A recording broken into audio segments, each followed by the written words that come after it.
నమస్కారం. Big debate ప్రత్యేక చర్చ కార్యక్రమానికి స్వాగతం. ఈ రోజు నుంచి పార్లమెంటు రెండవ దశ బడ్జెట్ సెషన్స్ కొనసాగుతున్నాయి. అయితే కీలకంగా గత 10 రోజుల నుంచి west Asia, Iran, Israel, America మధ్య జరుగుతున్న యుద్ధం మీద చర్చకు ప్రతిపక్షాలు పట్టుబట్టినాయి. కేవలం కేంద్ర విదేశాంగ మంత్రి ప్రకటన కాకుండా అనేక అంశాలు ముడిపడి ఉన్నాయి. భారత్తో పాటు ప్రపంచ భవిష్యత్తు అంతా కూడా ముడిపడి ఉంది. భారత్కి సంబంధించిన దాదాపు 1 కోటి మంది వెస్ట్ ఏషియాలో ఉన్నారు. అలాగే ఆయిల్ ధరలు, క్రూడ్ ఆయిల్ ధరలు $80 దగ్గర నుంచి $115 పెరిగిపోయినట్టుగా వార్తలు వస్తూ ఉన్నాయి. రోజు కొన్ని వేల కోట్ల రూపాయలు foreign institutional investments FII withdraw అయిపోతూ ఉన్నాయి. స్టాక్ మార్కెట్లు కుదేలవుతున్నాయి. ఎన్ని అంశాల మీద లోతుగా చట్టసభల్లో చర్చ జరగాలి పార్లమెంట్లోని ప్రతిపక్షాలు పట్టుబడుతున్నాయి. అయితే అధికార పక్షం యుద్ధానికి సంబంధించి మేము చాలా అలర్ట్గా ఉన్నాం, మన ప్రయోజనాలు దృష్టిలో పెట్టుకుని మేము ముందుకు వెళ్తున్నాం అన్న ఒక ప్రకటనతో సరిపుచ్చే ప్రయత్నం చేస్తున్నారు. ఎందుకు ఇలా జరుగుతుంది, ఎందుకు దీని మీద రాజ్యసభలో కానీ లోక్సభలో కానీ చర్చ జరగకూడదని దాని మీద వాళ్ళు బిగ్ డిబేట్లో చర్చను చేపట్టారు. చర్చలో మనతో పాటు డాక్టర్ తులసిరెడ్డి గారు, కాంగ్రెస్ పార్టీ సీనియర్ నాయకులు, మాజీ రాజ్యసభ సభ్యులు, వారు మనతో ఉన్నారు. అలాగే లక్ష్మణ్ గారు, ప్రముఖ రాజకీయ సామాజిక విశ్లేషకులు, వారు కూడా మనతో ఉన్నారు. అలాగే పెంటపాటి పుల్లారావు గారు, సీనియర్ అనలిస్ట్, అలాగే ఢిల్లీ నుంచి రాజకీయ వ్యవహారాలను కీన్గా అబ్జర్వ్ చేస్తుంటారు వారు. వారితో పాటు మరి కాసేపట్లో డాక్టర్ ప్రకాష్ రెడ్డి గారు, భారతీయ జనతా పార్టీ నాయకులు కూడా మనతో జాయిన్ అవుతారు. ముందుగా పుల్లారావు గారు నమస్కారం. నమస్కారం. పుల్లారావు గారు, మేమంతా ఏదో హైదరాబాద్లోనే విజయవాడలోనే ఉంటాం, మీరు మాత్రమే ఢిల్లీలో ఉంటారు. అంటే ఇవాళ నుంచి పార్లమెంటు సరే, ఒకటి స్పీకర్ గారి మీద అవిశ్వాసం అది ఉన్నది, అది బుధవారంకి వాయిదా పడటం, దాని మీద ఓటింగు ఏదో జరుగుతుంది చర్చ. ఒక 10 hours స్లాట్ ఇచ్చినట్టున్నారు. అది పక్కకు పెడితే కీలకంగా సరే అనేక అంశాలు దేశంలో ఉండొచ్చు, కానీ ఇది కూడా దేశానికి సంబంధించిన అంశమేం కాదు కదా.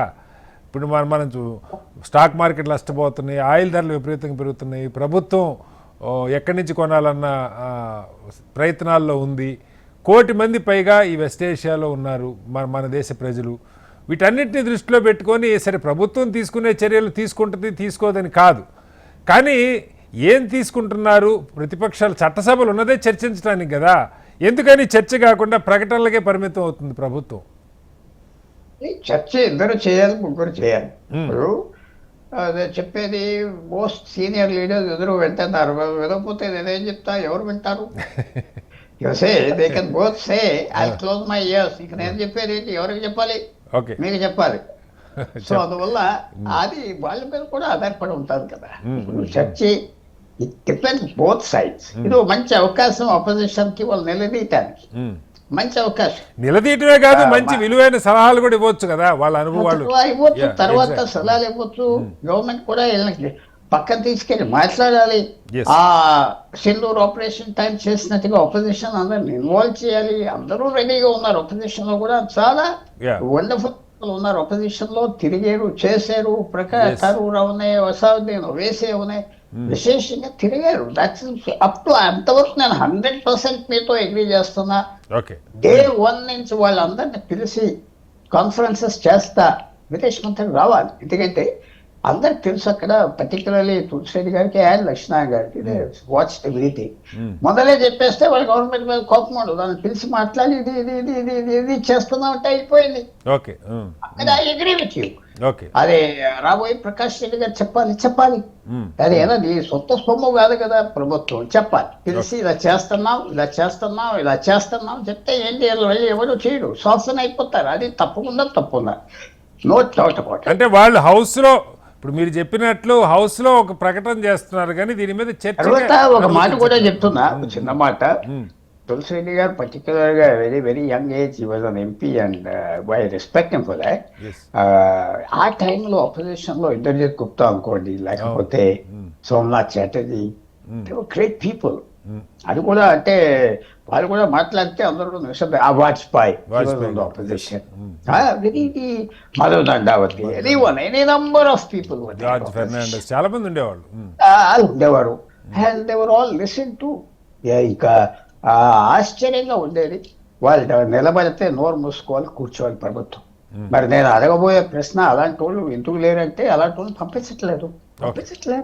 పార్లమెంట్ కి, రాజ్యసభకి పంపించట్లేదు. బెంగాల్ చూసుకోండి లిస్టు, ఏదో పోలీస్ కమిషనర్ పంపించారు రాజ్యసభ, పోలీస్ కమిషనర్, సరే ఓ లాయర్ పంపించారు, ఒక యాక్ట్రెస్ ని పంపించారు. ఇది సో అది తప్పు కూడా నేను అంటున్నా. నువ్వు ఎలాంటి మనుషులు పార్లమెంట్కి పంపిస్తున్నా?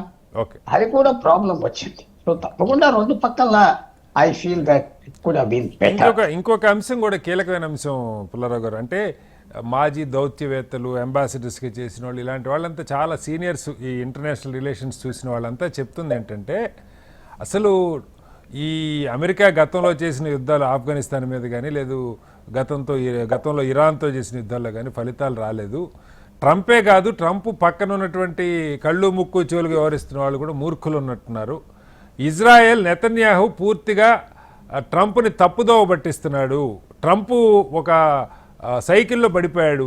వాస్తవంగా అమెరికా మీద కూడా ఇప్పుడు విపరీతంగా ఒత్తిడి ఉన్నది ఈ యుద్ధాన్ని ఆపాలి అన్న పరిస్థితి అని. కానీ దానికి చెప్పేవాళ్ళు లేరు. సౌదీ, ఖతారు ఇలాంటి దేశాలతో పాటుగా యుఏఈతో పాటుగా భారత్ చాలా యాక్టివ్ రోల్ ప్లే చేయాలి, ఎందుకంటే ఇద్దరితో సత్సంబంధాలు ఉన్న దేశం కదా అని చాలామంది అడ్వైజ్ చేస్తున్నారు. కానీ మనకి ప్రభుత్వం నుంచి అటువంటి చొరవ తీసుకున్నట్టుగా కనపడలే. ఏం చెప్తారు? ఒకటి పెద్ద మార్పు వచ్చింది ఈ 10 రోజుల్లో, హిస్టారికల్ చేంజ్. నేను ఓపెన్ గా అంటుందా, కొంతమందికి నేను ఏదో క్రూయల్ గా మాట్లాడాను, ఇలా మాట్లాడతారా మీరు ఎలాగంటే, ఎంత చేంజ్ వచ్చింది. మొత్తానికి 2-3 బ్లాక్స్ పడిపోయింది. ఇస్లామిక్ బ్లాక్ 56-50 దేశాలు పడిపోయింది. 40 సంవత్సరాలు బట్టి వాళ్ళు డామినేట్ చేస్తా వచ్చారు, లేదు అది. తర్వాత వాళ్ళు ఏ డబ్బు అయితే 30 సంవత్సరాలు ఇన్ఫ్రాస్ట్రక్చర్ ఉపాధి పెట్టారో అంత పోయింది. రోజుకి $5 బిలియన్ $10 బిలియన్ ఇన్ఫ్రాస్ట్రక్చర్ ఖతం. ఇరాన్లో పోనీ మిగతా దేశాలు అయిపోతుంది, ఎయిర్పోర్ట్ పోతే ఎంత ఫినిష్. సో వాళ్ళు ఇది పెద్ద మార్పు మాత్రం కనపడతారు. తర్వాత ఇస్లామిక్ బ్లాక్ లో ఇప్పటి వరకు ఇలాంటి ఇష్యూ రాలేదు. పవర్ఫుల్ గా వెళ్ళారు, ఎవరైనా ఏమైనా అయితే మాట్లాడేవారు, అందరూ భయపడేవారు, వాళ్ళ మధ్య ఫైట్ చేస్తున్నారు.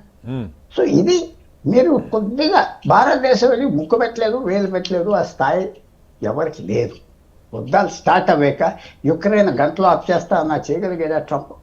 ఎవరు ఇంట్రెస్ట్ వాళ్ళు చూసుకో. సర్వైవల్ ఈ యుద్ధం ఇది ఒక స్టేట్మెంట్ అవుతుంది అంటున్నారు. వాళ్ళకి బాంబులు అయిపోతున్నాయి, మేమే గెలిచాం, గెట్ అవుట్ అంటారు ట్రంప్ అంటున్నారు. అవుతుందో అవుదో చెప్పలేం, కానీ వాళ్ళ స్ట్రాటజీ వేరే ఉన్నది. టైం లేదు, మన మిత్రులు ఉన్నారు. సో ఈ పెద్ద చేంజ్ చేసింది, మారిపోయింది. మీరు ఏదో భారతదేశం వెళ్ళి ఒక బకెట్ నీళ్ళు తీసుకెళ్ళి ఆ నీరు అక్కడక్కడ పోసి పరిస్థితి లేదు. చేంజ్ అది నాకు మళ్ళీ మన మిత్రులు అవ్వక ఐ కెన్ ఎలాబరేట్.